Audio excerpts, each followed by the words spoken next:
honor them. He made friends easily with his infectious smile. He was a gifted athlete. He had plans to go to barber school and open his own shop. My son did not have a clique of friends, but instead was a friend to all. He would go out of his way to show love and kindness to others, including those that were often cast aside by society, the less fortunate, the developmentally challenged, the hurting, and the unvalued. Davion made sure that everyone that crossed his path knew that he truly saw them, that he valued them, and that they were worth his time. Davion and my kids have had more than their fair share of heartbreak, of hardship, and of loss. Davion was adopted with his sisters from foster care. They are biological siblings. We are honored to be chosen, or to have been chosen, to be their parents. They're forever family. I am devastated by the loss of Davion. The world lost a truly special man. My girls lost their best friend, their protector, the one and only trusted family that has been by their side from day one. This alone, or he alone, understands the pain and loss that they have gone through and was always there for them. This fact alone breaks my heart for my girls, for my family. So many dreams shattered, a future stolen. We will never get to see the amazing man that he was surely to become. His life was precious. Like I said, he was so much more than cargo. I pray daily for strength and perseverance for myself and for my family. I also pray that Mackenzie will find true remorse in her heart and true repentance. We thank all of those that worked so hard to help us bring justice for our son. We are forever thankful. Davion, we miss you terribly, but as Christians, we grieve with hope. We will make sure your memory lives on, and we ache for the day that we are united again in eternity. Thank you.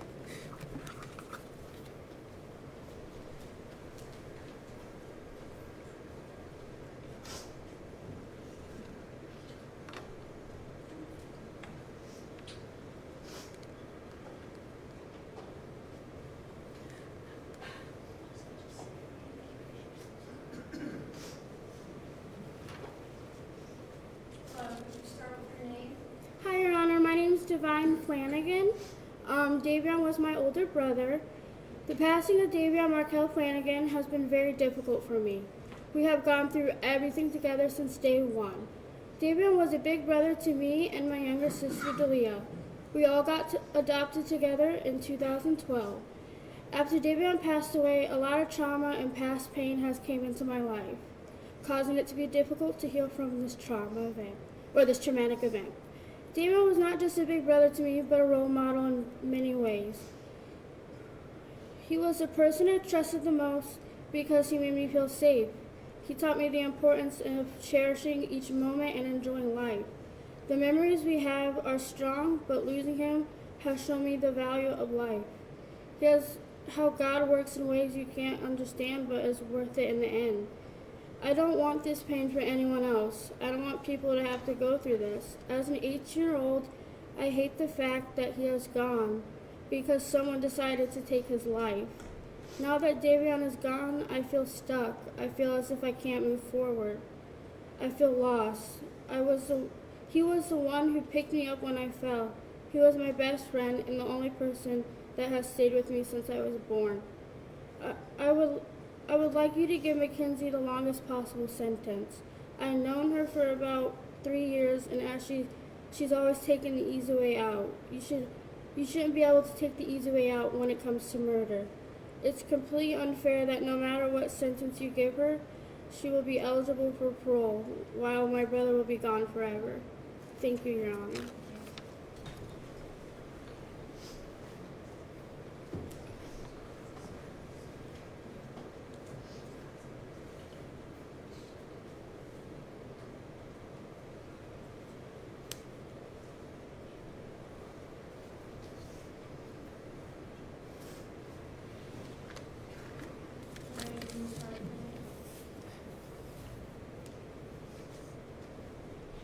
I'm Christine Russo. I'm Dominic's mother. No one wanted this to be a murder or to punish Mackenzie Shirilla for this accident. But this was not a car accident. The evidence and science proved that Mackenzie Shirilla murdered my son, Dominic, as well as Davion. There's no fix put in this case, as the Shirillas would like to proclaim. I want to thank Strongsville Police Department and the state of Ohio for seeking the truth behind this crash. Thanks to them, we all know what happened in that car that day. What we don't know is why. I wish I could change this every day. I lost 3 children in that crash. Not a minute goes by each day that I don't think about my son, as well as Davion. My heart is forever broken. The cries heard from the Shirilla family and friends after the verdict are nothing more than a lack of remorse. Mackenzie Shirilla had a choice. Dom and Davion did not.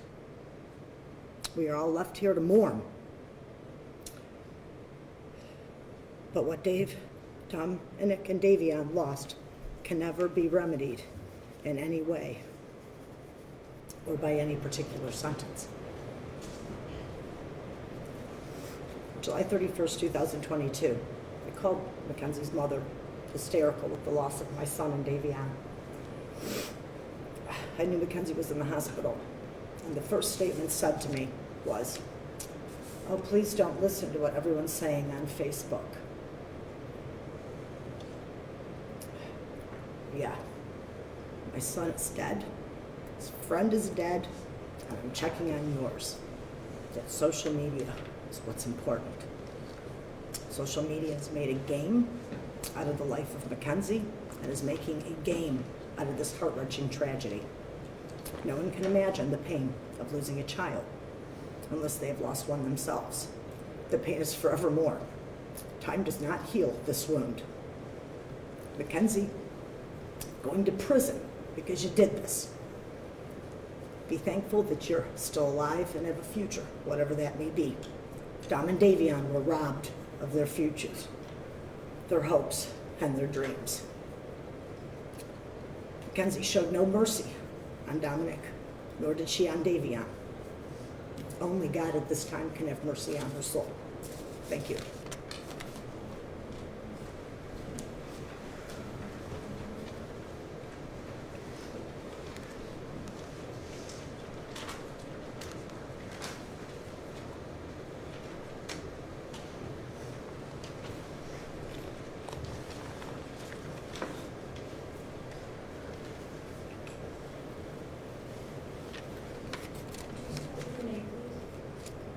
Yes.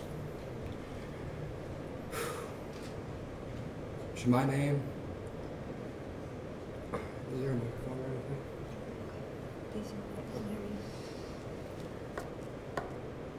My name is Angelo Russo. I'm one of Dominic's older brothers, and I'm speaking today for myself and also on the behalf of our siblings and our friends. Sorry. Dom may have been young, but he made the most of each day and had an impact on the lives of his friends and his family. Dom was a businessman, an athlete, a song producer, and an entrepreneur. Dom was not only my brother, he was also my best friend, and the friends in this courtroom also say Dom was their best friend. Many of my brother's interests and goals were centered on learning more about himself and how he could become a better person. He was always doing what he could to learn about others, how he could understand different situations, different cultures, and how he could better the community. He read from various authors every day and even recommended to me countless books that have made me a better person and helped me understand the world better. A few months before he passed, he told me that he soon planned on joining a branch of the military. Admittingly, I was against this, but he felt the need to not only serve the community, but also his country. He gave me countless advice, and he also helped with anything and everything. Nothing said or done here today can describe the loss or repair our lives after this tragedy. Kenzie's statement in the hospital to Detective Azu, "Can't you just take my license away for 10 years or something?"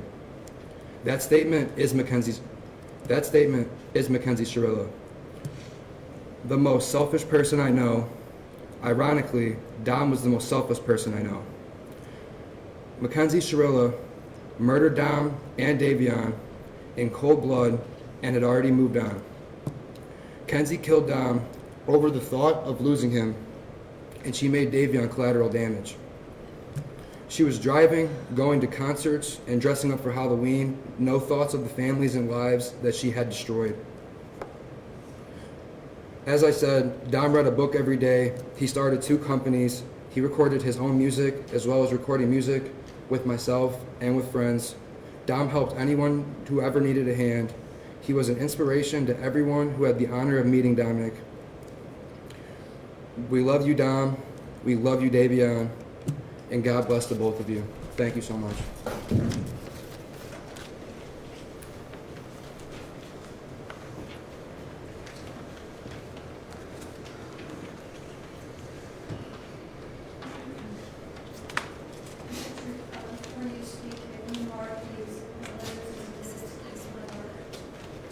I have, Your Honor.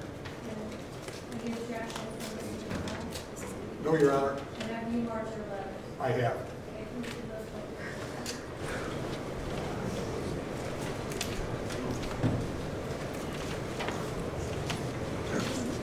Yes, ma'am.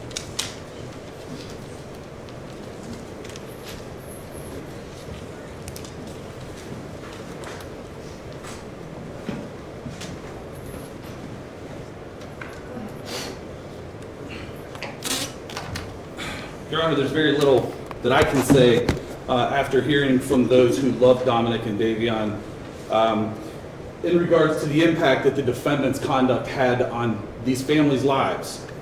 And we have received a series of letters that has been submitted on behalf of the defendant.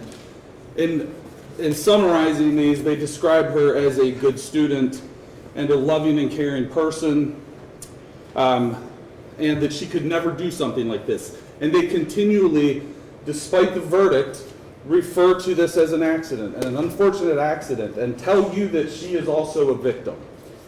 And there are just a few things that I think is important for the court to consider in determining a sentence today. Part of the evidence in this case and introduced in trial was evidence from the defendant's cell phone. There were search warrants executed on her various social media accounts, her school records, her medical records, things of this nature. And I think that who she actually was is directly contradictory to what is painted by the letter submitted on behalf of her today.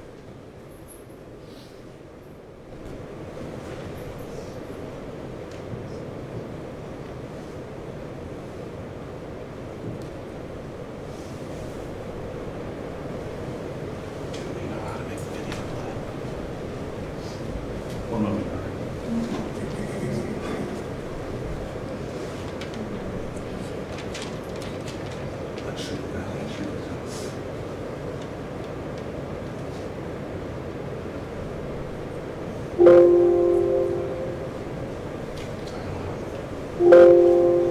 I'm sorry, Judge, I thought we were settling this. That's good.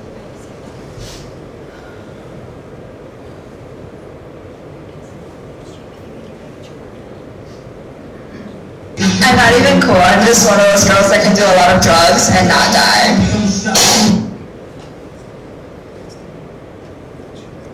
Gotta figure like a penny, gotta figure like the dough.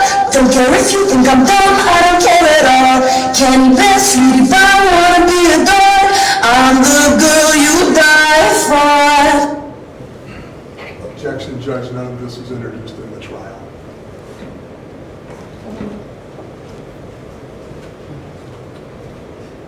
Shortly after the crash, Strongsville police were notified that they had received concerning emails from the community that the defendant and her mother were seeking employment with the Los Angeles modeling agency. Mackenzie Shirilla said to Vitaly. Thank you for the comment. I would love to work with you guys. I've been emailing you guys a lot. Such a great opportunity. Thank you. Is there a date? There is not a date on this, Your Honor. Based on the investigation, it was delivered to the police while the defendant was still in the Metro Health Hospital. So it was during that time period. She was in the hospital for several weeks. Shortly after being released from the hospital, the police were provided additional videos of the defendant from her wheelchair as she attended a concert down in the Flats. And again, Your Honor, I'm introducing these to the court to show the shocking lack of remorse. This was something that was being exhibited while the investigation was still going on, before she was charged and arrested in November of last year. And these were the sort of things that were coming to the police, and the shocking lack of remorse, coupled with the fact that the defendant was reported driving an automobile shortly after this event, that she was seen in Strongsville again driving a car. In spite of the fact that, as her mother testified, she got dizzy sometimes from a condition that she had to take salt pills for, in spite of the fact that it was, in fact, her mother who provided her with the car that she used to take Dominic and Davion's life. Halloween of last year, again, still before being charged, Mackenzie Shirilla celebrated Halloween with her friends at Ohio. First thing start off like this, man, help me sing it, homeboy. Come on. Said code 45, 2 zigzags. Baby, that's how we need. We can go to dog, after dog, smoke that tumbleweed. As the mayor. Judge, can I just make one continued objection? Thank you.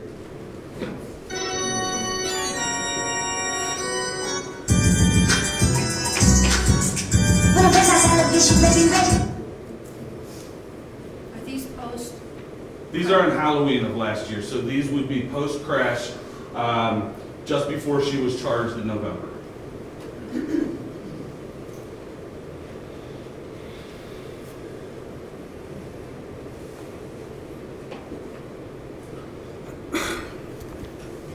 We think the defendant has shown a shocking lack of remorse, Your Honor. We think that she has continually put forward that this was an accident, in spite of the fact that the evidence is in direct contradiction. Your Honor, you were on Progress Drive. You saw the evidence that was displayed in court. And Your Honor, we think that you are the person who is in the best position to decide an appropriate sentence. We have full confidence in the sentence that you'll give, Your Honor. Thank you. Your Honor, may I please the court, I ask you to allow Mrs. Shirilla to address the court first.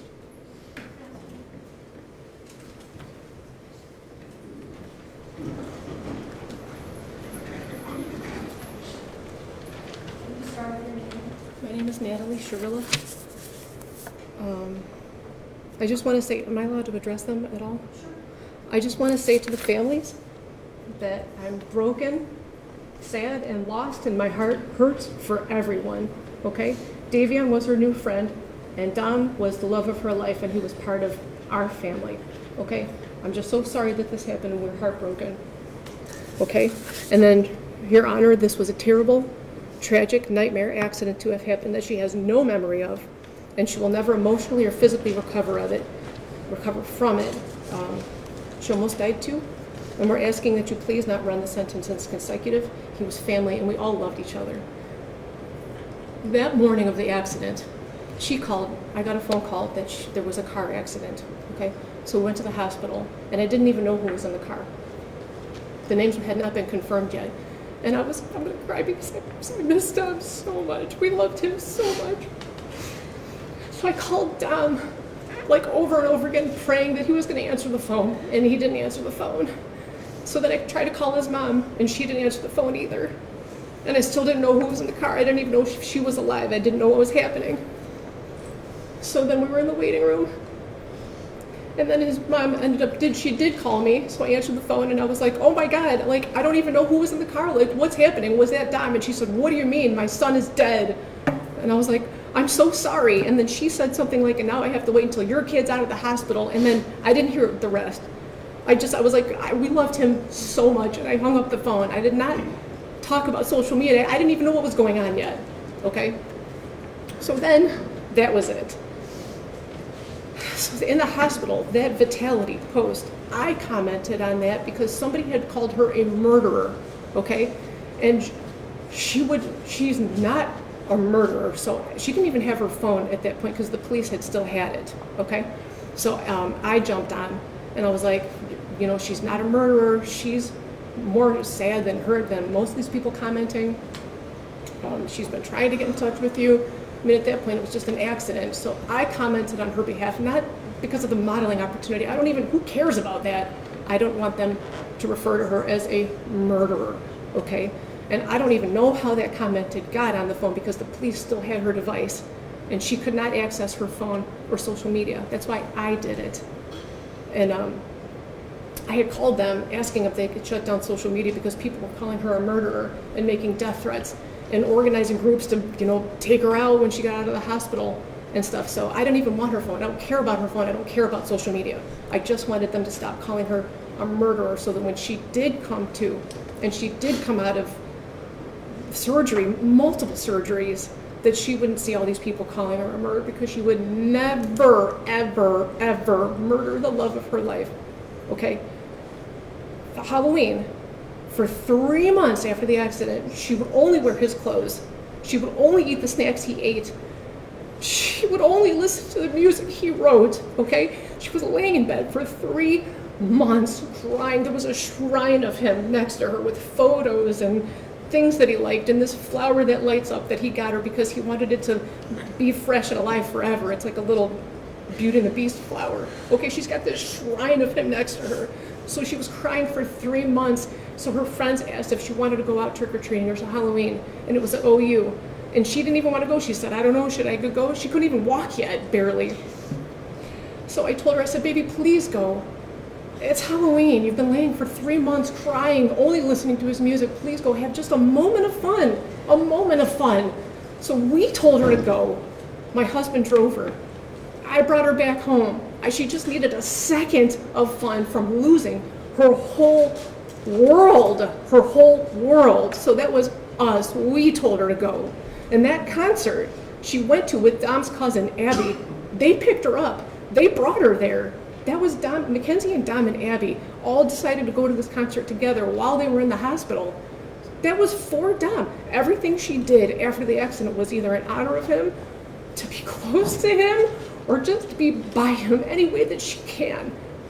She's like devastated and tragic. He was the air that she breathes, okay? And they went with his cousin.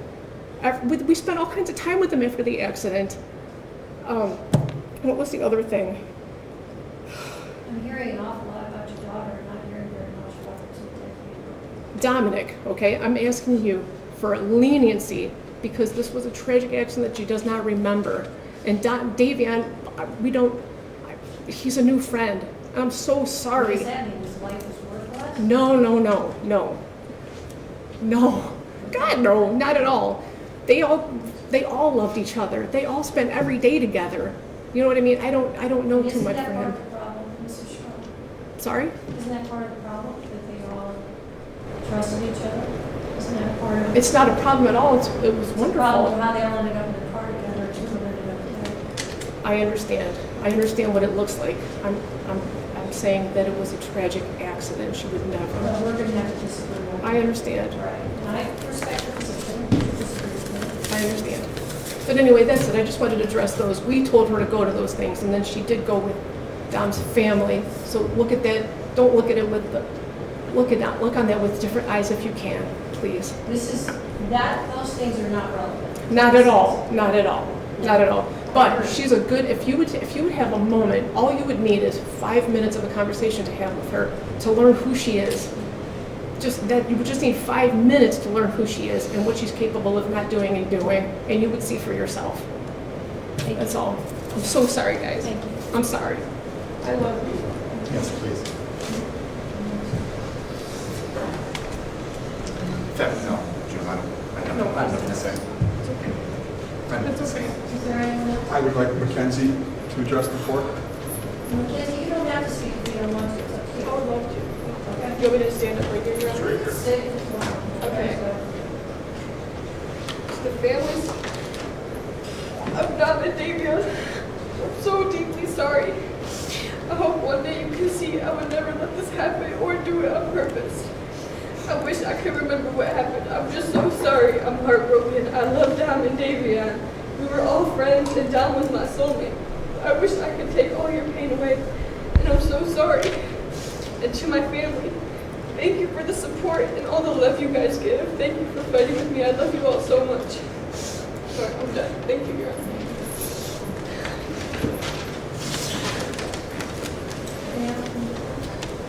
If I could address the court, Judge.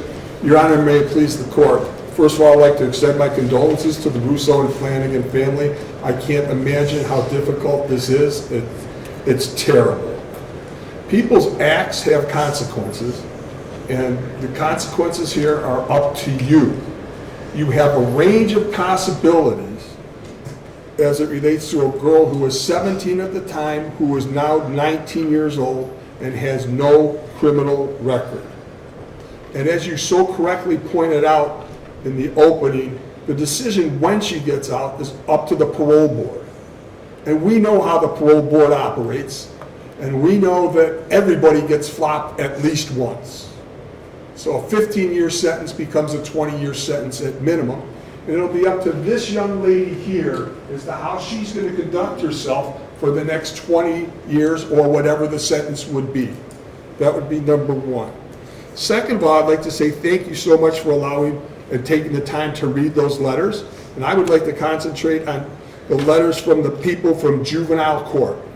First of all, Ms. Smith and Ms. Kent.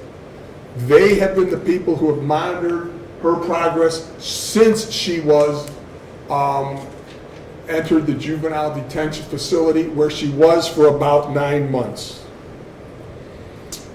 And I would like to commend them for writing these letters, because ultimately, or initially, I tried to have them send a letter, and the people at juvenile court wouldn't let them.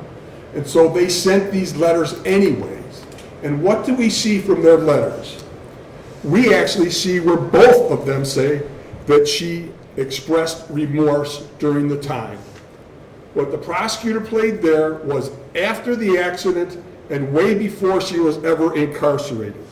They also both say that they have observed her grow as a person, that she's taken every single class possible, both culinary and college, that she's actually been a model inmate, the letters say, and that she has exhibited what they call the highest level of behavior.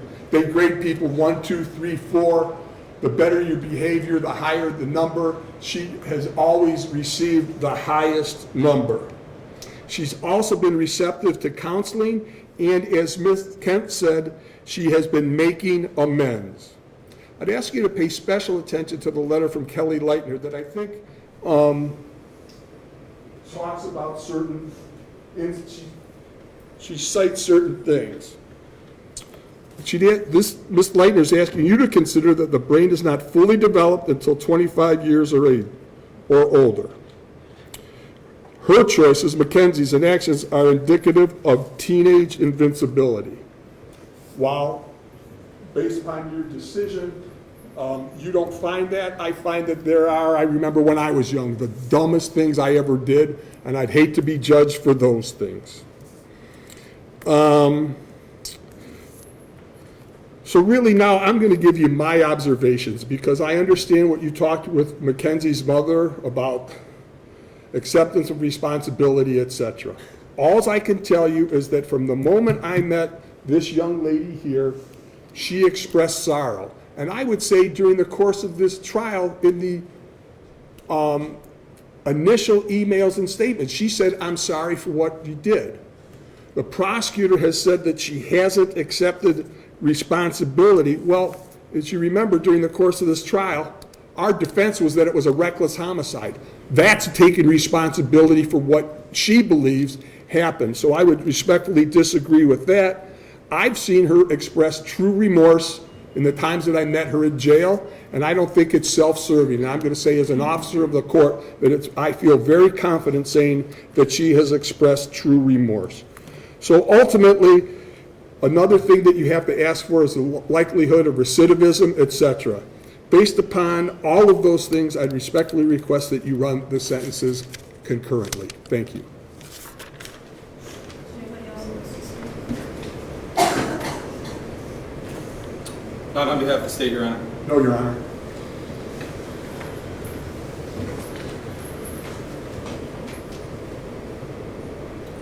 Today is the sentencing of the defendant for the purposeful and intentional murders of Davion Flanagan and Dominic Russo. And in a way, it's the second time their families are gathered again to grieve. It's also a day when Mackenzie's family will grieve for the future of their daughter. All three of these families and the friends of these families are suffering, and all of their lives have been irrevocably changed because of the actions of the defendant. The unintended and collateral consequences of a selfish, intentional, cruel decision by Mackenzie will ripple forever in time. It's literally changed history because it's ended two lives. Two young men are dead. Their deaths were horrible, terrifying, and tragic. I will say again, if any reasonable person reviews Exhibit 802, there can be no doubt in your mind what happened this night. There can be no doubt of the absolute terror of the two people in that car. The defendant controlled all the events. She chose the day. Specifically, she chose the day just before her 18th birthday. She chose to drive the car, the time to drive the car. She chose an obscure, previously scouted route through an industrial parkway. She chose the target to hit and the victims. She chose the means and the method to follow through. She planned and purposefully executed the events of July 31st, 2022. The review of the evidence supports the factual findings, the forensic testimony, the testimony of the first responders, the testimony of the emergency room doctors who treated the defendant, the testimony of the coroner's medical examiner, the testimony of those who knew the victims and defendant, and the testimony of the BMV official who provided evidence that not only did the defendant deny any medical condition or applying for a license, which her mother co-signed and attested to, but also that just after the accident, Mackenzie renewed her driver's license and again denied any medical condition. In fact, the defendant was so concerned about driving that, as the state mentioned during the investigation, she asked if they could just suspend her license for 10 years. It is hard to fathom how a person could be concerned about the driving privileges, having just been responsible for the deaths of two people. There was no medical condition that caused this as an accident. There was no mechanical failure of the car. The record is clear on the facts and the evidence. Her mother's uncorroborated statements without any medical testimony or records is not persuasive. It is also important to remember that even if Mackenzie intended to also die in this crash, that is irrelevant. A failed suicide attempt is not a defense to murder. And even in a murder-suicide attempt, when the perpetrator executing the plan survives, the other deaths are still murder. There's only one person who's responsible for the pain of everyone in this room, and that person is you, Mackenzie. Nobody else is responsible. This isn't the fault of Dominic's family, or Davion's family, or your family.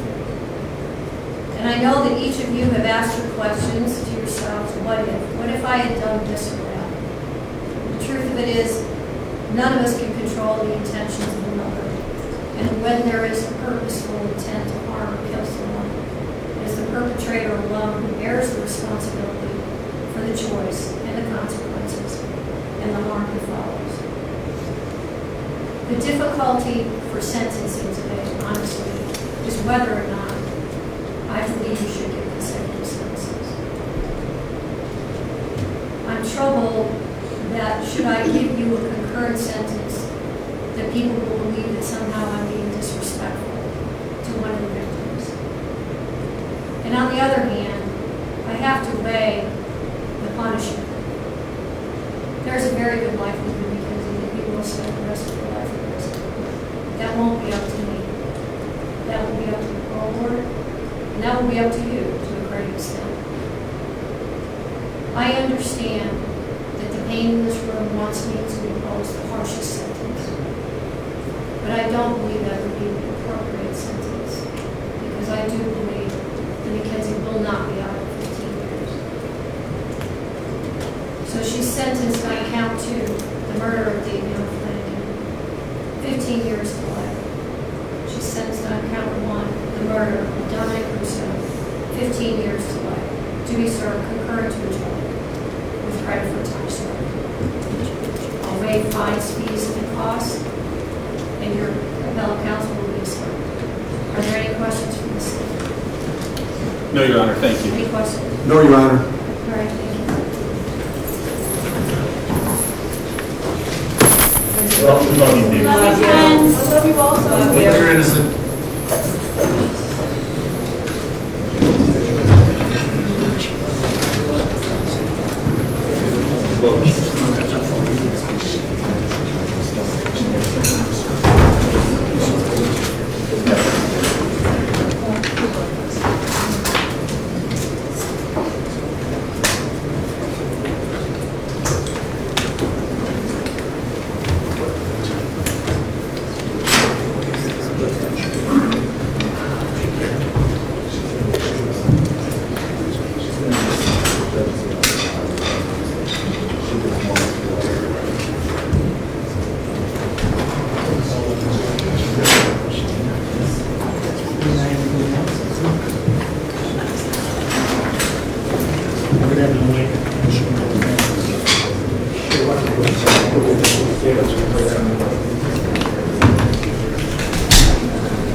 Want to just go outside and just walk out? Yeah, we'll do it.